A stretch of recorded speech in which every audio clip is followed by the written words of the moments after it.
We're about to go into the hottest month of the year, and countries all over the world have already hit record temperatures. So for the month of August, I'm issuing a challenge to you guys. Let's use upcycling to stay cool and combat global warming all at the same time.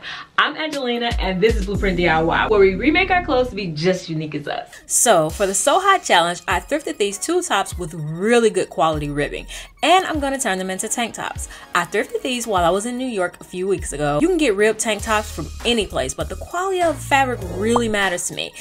And I'll be able to customize these so that they're most flattering for my body. So let's start off with this one that happens to be the Pantone color of the year for 2019, Living Coral. The first thing I'll do is cut it straight across right underneath the arms. Then I'll use the upper portion to cut some straps. I wanted my straps to be about 2 inches wide, so I cut these strips about 4 inches wide.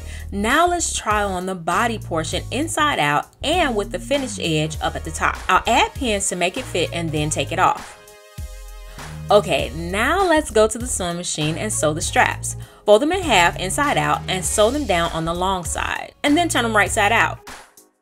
Next, I'll make new side seams by starting off where I placed the pin and running the stitch pretty much straight down the sides. Now for our last fitting, I'm going to try it on and pin the straps in place. I love the silhouette of this style of tank top because I just think it's flattering on me, and the wide straps allow me to still wear a bra with straps.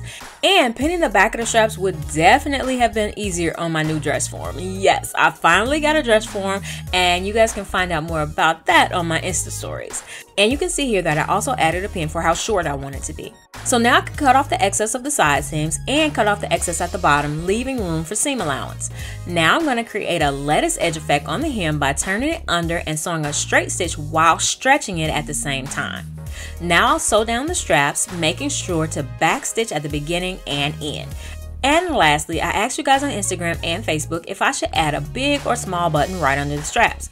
Well, I decided to go with big and small buttons. I'm going to add 3 small buttons on the front and 1 big button on the back. And you definitely don't want to miss the final look at the end. Okay, so for the next one, I decided to turn it into a bodysuit.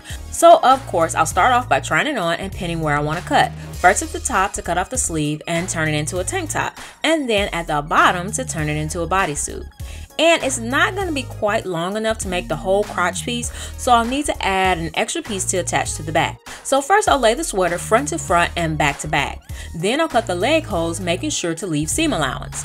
Next, I'll cut the sleeves off next to the pins, also leaving seam allowance. Once I get one sleeve cut off, I can take the excess and lay it on top of the other one to make sure they're both cut evenly. Then I'll try it on again to fix some fit issues.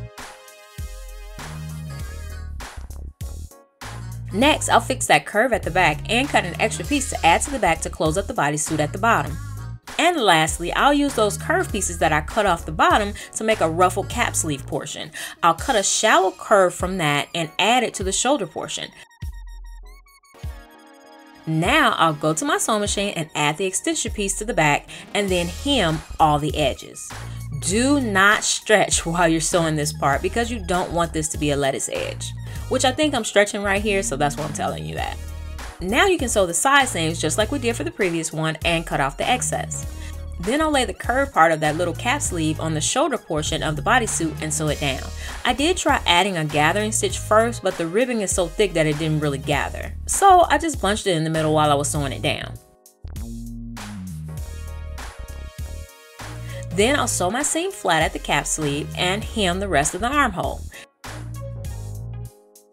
And lastly, I'll add some snaps at the crotch to be able to get in and out of this thing. And I promise you that doing finished work is so hard on camera. My snap was completely wrong on one side, so I'll enjoy putting on the rest of my snaps correctly while sitting on the couch watching Netflix. So here's the little coral tank top, and it's just what my wardrobe needed for the hottest month of the year. It's such a simple little thing, but the lettuce edge hem, the buttons, and the ribbing make it everything. And I paired it with these vintage peach pleated pants and the gold heels that I thrifted in New York as well. If you want to see what else I got in New York, definitely check out last week's video. And when it gets super scorching, you can certainly pair them with a little pair of ruffled shorts. And you can see how I made these super cute pair in the video above. And I can't even with this bodysuit. I told y'all that I am the weirdo that loves to wear sweater weight material all year round, so this thing really makes me happy. And they're the perfect complement to these killer pants that you'll be seeing in a video coming up soon. I think they were a pair of military flight pants originally, but I love how they turned out. And they have a button fly, and paired with the bodysuit, I can wear them unbuttoned and folded in the front.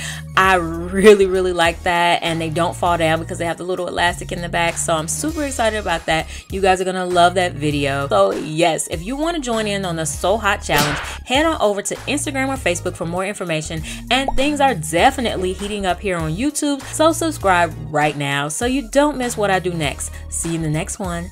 Bye.